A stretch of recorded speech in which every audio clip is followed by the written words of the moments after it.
Hi, I am Linda's AI digital twin. Everything I share with you comes directly from her story, her faith, her life. Let's get started. Okay, so nobody warned me about this part. Joe, they warned me about a lot of things. Getting older. I mean, people will tell you about the wrinkles. Oh, they'll definitely tell you about the wrinkles. They'll mention your knees. Somebody will say something about your energy not being what it was. And they're not wrong about any of that. My knees have opinions of their own. But here's what nobody told me. Not one person sat me down and said, Linda, there is this freedom coming. This quiet, almost sneaky freedom that starts creeping in and you don't even notice it at first. It's not the freedom to retire or travel or sleep until 9, though I will enjoy sleeping until 9. It's something deeper than that. It's the freedom to just stop performing. And I'll tell you something. Once you get a taste of that, you will sit back and wonder what on earth you were doing all those years. Although I am retiring in a few months, I am feeling it now because I spent most of my life trying to get it right, trying to be the right kind of woman, the right kind of mother, the right kind of employee, the right kind of Christian. I had this whole mental checklist and I didn't even know I was carrying it. I just woke up every single day and measured myself against it without even thinking about it. At 30, I thought that checklist was responsibility. At 40, I thought it was wisdom finally showing its face. Being a grown up. You know how that goes. At 50, I started to get this little nagging feeling. Like maybe, just maybe, the checklist itself was the problem. And at 67, I can tell you plainly that checklist was never mine. It was handed to me by family, friends, culture, by church. And I say that lovingly because I love the church. By well meaning people who had their own checklists and just thought it was the right thing to share. So today I want to talk about 3 freedoms I found that I never expected. Not one of them came from a book. Not one of them came from a seminar or a podcast or somebody's 5-step plan. They came from living long enough. The first freedom snuck up on me, and I almost missed it. Recently, someone asked me, how do you spend time? What do you like to do on the weekends? Nothing dramatic, nothing big, just a normal question. Now, in my mind, I was starting to formulate an answer. And then I stopped in mid thought and said, whatever I want to do at the time. And then I waited. I waited for the guilt to show up in me because it always showed up. That little voice that says, you owe people an explanation, Linda. You need them to understand.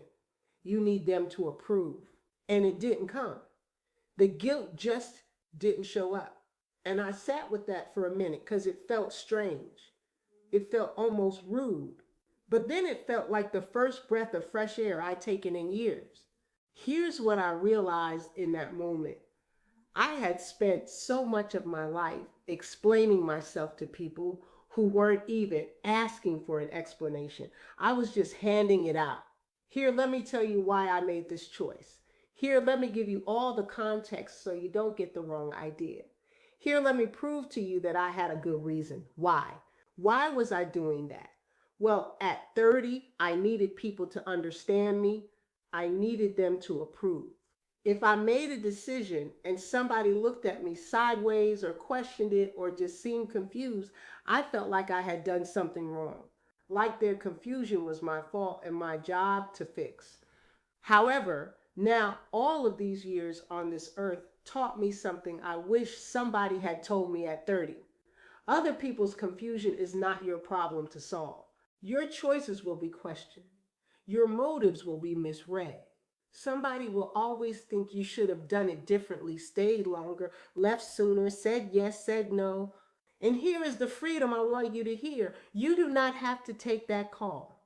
You do not have to write that email. You do not have to explain why you moved, why you stayed, why you left, why you finally said no after saying yes for 20 years.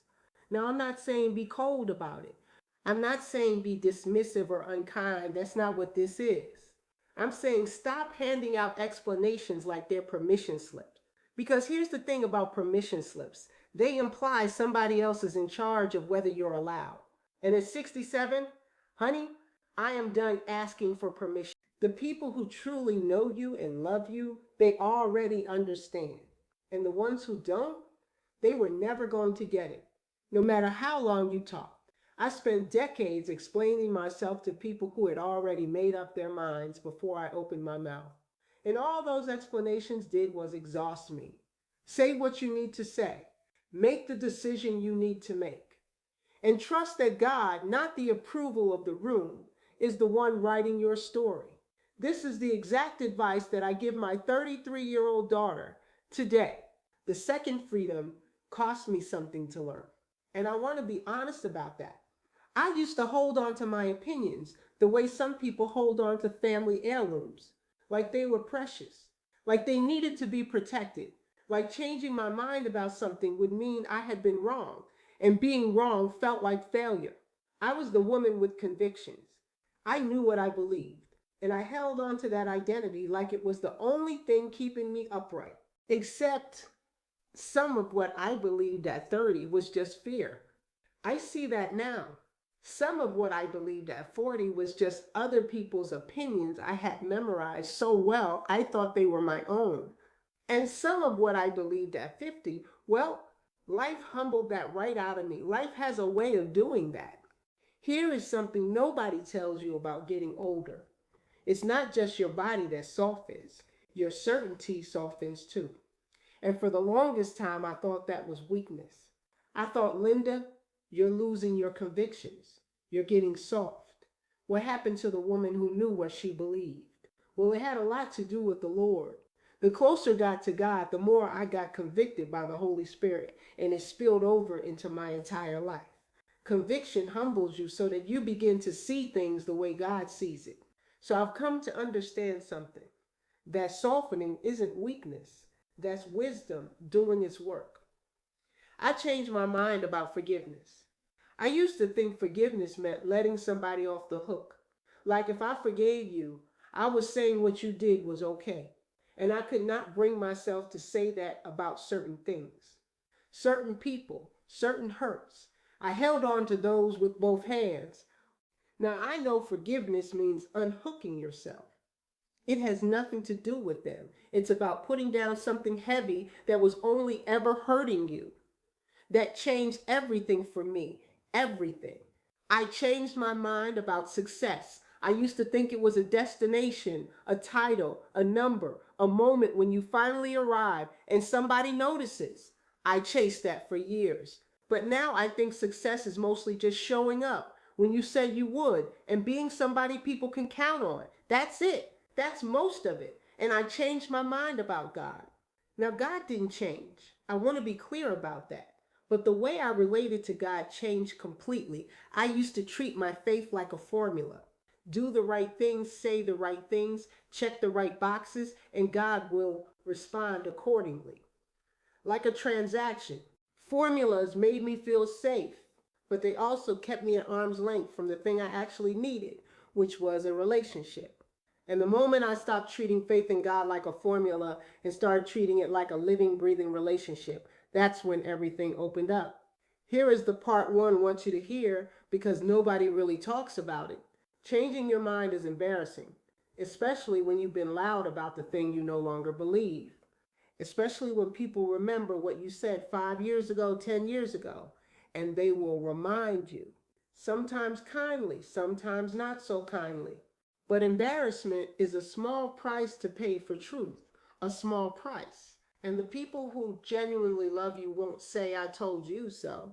They'll say, I'm so glad you're here now. Those are your people. Hold on to them. If you have lived as many years as I have and you believe exactly what you believed at 30, I'm not impressed. I'm genuinely a little concerned because growth requires revision, wisdom requires updating, and the freedom to say out loud, I was wrong about that, that is one of the most liberating sentences a human being can speak. Try it sometime. It feels terrifying for about 10 seconds, and then it feels like putting down a bag you forgot you were carrying. And the third one is the one that surprised me most. I spent decades wanting more recognition, more money, more influence, more stuff. And I'm not saying that with shame. I want to be honest about it, not perform some false humility. That was the culture I grew up in. That was the air I breathed. Wanting more wasn't some personal moral failure. It was just the setting I was in and the family I was born in. We had to work harder than our counterparts. And I never thought to question it. It was just what it was. But I have changed the setting. I am content with the now, and it didn't happen because I read something or watched something or had some dramatic moment. It happened because I finally got quiet enough to ask myself a question that nobody had ever asked me before. What is all this wanting actually for? At 30, I could not have answered that question. I didn't know what I needed because I had never slowed down long enough to ask. I was too busy chasing the next thing to notice that I was never actually arriving anywhere. I thought peace was on the other side of more security, more cushion, more options, and then I could relax, then I could breathe, then I could finally feel like enough. But the goalpost kept moving. It always moves. You hit the number and the number changes. You get the thing and it's not quite what you thought it would be. And you're back to wanting again. But the Bible teaches us to not be anxious about anything because God provides. Philippians chapter 4, verses 6 and 7 says, "Do not be anxious about anything, but in everything by prayer and supplication with thanksgiving, let your requests be made known to God. And the peace of God, which surpasses all understanding, will guard your hearts and your minds in Christ Jesus." At 67, I can answer it. I need meaningful work. I need people I love around me. I need a quiet morning coffee, maybe a book, the kind of silence that feels full instead of empty. I need to know that something I'm doing matters, even if it's small, even if nobody claps, even if the only person who notices is God. And honestly, that's enough. That has become enough. The world is very good at selling you more products, more ambition, more comparison, more urgency, more anxiety, dressed up as motivation. It is relentless. And you have to make a decision, a real, actual decision, to step off that conveyor belt.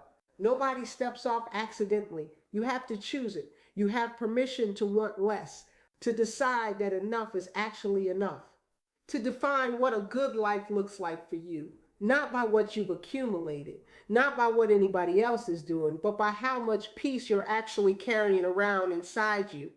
That's the third freedom. And honestly, it's the one that made the other two possible. Because when you're not chasing more, you don't need to explain yourself as much. When you're not chasing more, you have room to change your mind without feeling like you're losing ground. Everything gets quieter, everything gets clearer. I didn't learn any of this from a book. I want to say that again because I think we're all a little too quick to hand someone a reading list when what they really need is just time and honesty and the willingness to look at your own life without flinching. The pattern I see looking back is this: the things I chased hardest gave me the least. And the things I overlooked, simplicity, honesty, enough, peace, genuine connection, those were the treasure the whole time, right there. I just kept walking past them on my way to something I thought was better. If you are 60 or 50 or 40 or even 30, you do not have to wait until 67 to claim these freedoms. I promise you that they are not reserved for a certain age. They are reserved for a certain decision. The decision to stop performing, to stop explaining yourself to people who weren't really asking, to stop holding on to beliefs that are costing you your peace, to stop chasing a more that never actually satisfies. You get to make that decision right now, today. Not when you retire, not when the kids are grown, not when things settle down. By the way, they don't settle down. You make the decision in the middle of the mess. That's the only place you ever actually make it. Thanks for being here with me today. It means more than you know. For more, connect with 67 years. Here's what I know: